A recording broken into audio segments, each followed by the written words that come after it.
के बहुत सारे आमाल हैं जो इंसान के जन्नत में जाने के जरिए हैं, बहुत सारे अमाल।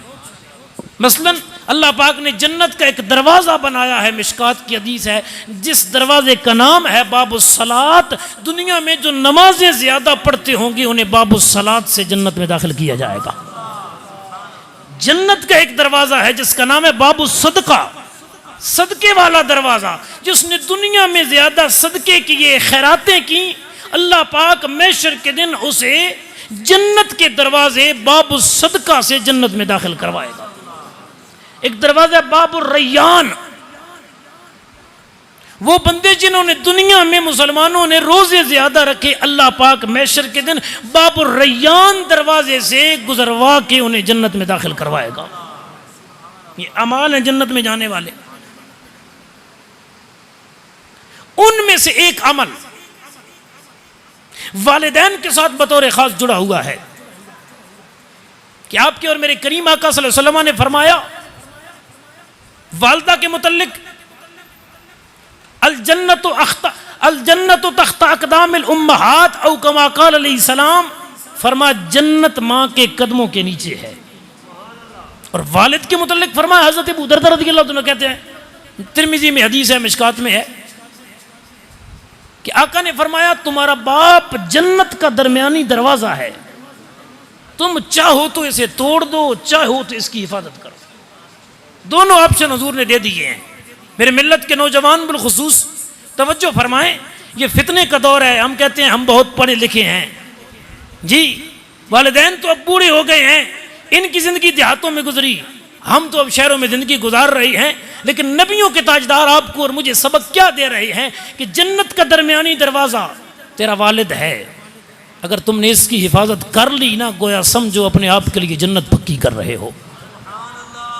और फरमाया अगर तुमने इसको गिरा दिया, इसकी हिफाजत ना की, इसे तोड़ दिया तुमने, तो तुम खुद अपनी जन्नत ही गोया अपने आप से दूर कर रहे हो। और वालदा के मुतल्लिक फरमाया कि तुम्हारी माँ के कदमों के नीचे जन्नत है। अब जन्नत हजरात गिरामी हकीकत में वाकया कहाँ है? आप और मैं जिस ज़मीन पे बैठे हैं ना, इस ज़मीन से पहले आसमान तक फासला है 500 साल का।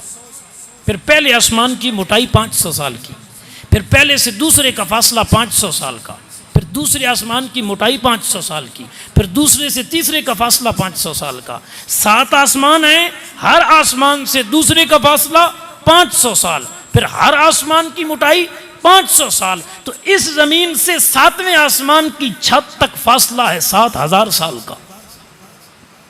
और फिर आसमानों के पार है सिदरतुल मुंतहा, और सिदरतुल मुंतहा के पास मेरे रब ने जन्नत बनाई है।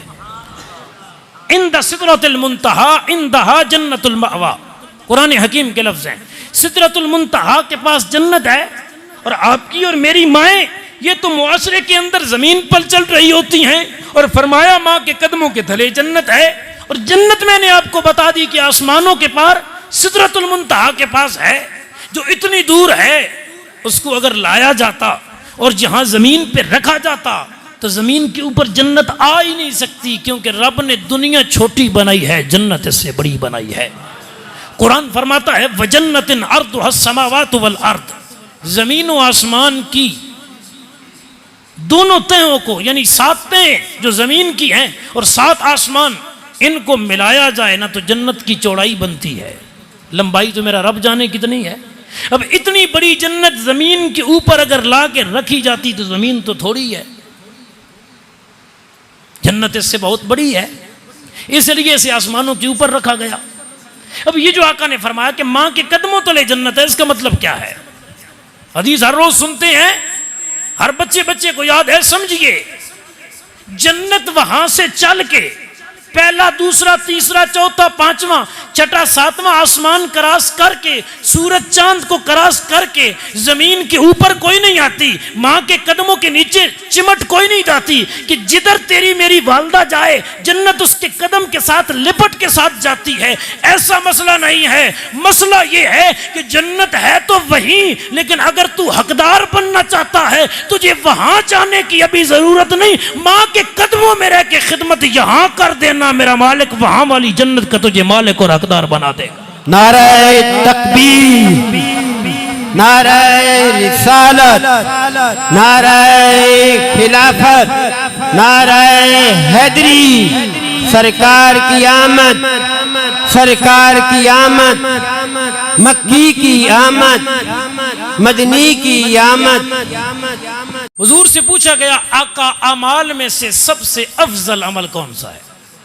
बड़ी तवज्जो, या रसूल अल्लाह या हबीब अल्लाह सल्लल्लाहु अलैहि वसल्लम, अमाल में से सबसे अफजल अमल कौन सा है?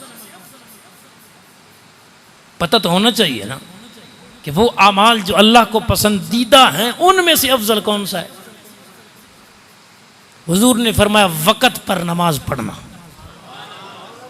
अल्लाह के नज़दीक जितने अमल अफजल हैं ना, महबूब हैं, उनमें से सबसे अफजल अमल यह है कि बंदा वक़्त पर नमाज पढ़े। आप सोच सकते हैं फिर अल्लाह की बारगाह में नमाज की कदर व मंजिलत कितनी है।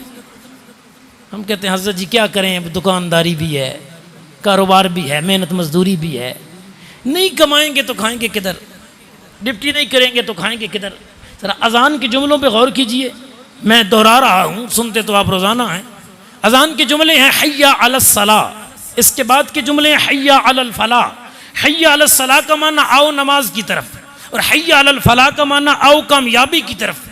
अजान में पहले नमाज का जिक्र है, बाद में कामयाबी का जिक्र है। कोई कहीं और न समझ ले कोई कि दुकान पे बैठेगा नमाज छोड़ के तो कामयाब होगा, दफ्तर में बैठा रहेगा नमाज छोड़ के तो कामयाब रहेगा, खेती बाड़ी करता रहेगा बाजार में तो कामयाब रहेगा। फरमा नहीं, हय्या अलस सलाह, आओ नमाज की तरफ, हय्या अलल फलाह, आओ कामयाबी की तरफ। फरमा कामयाबी कहीं और नमाज कहीं और है।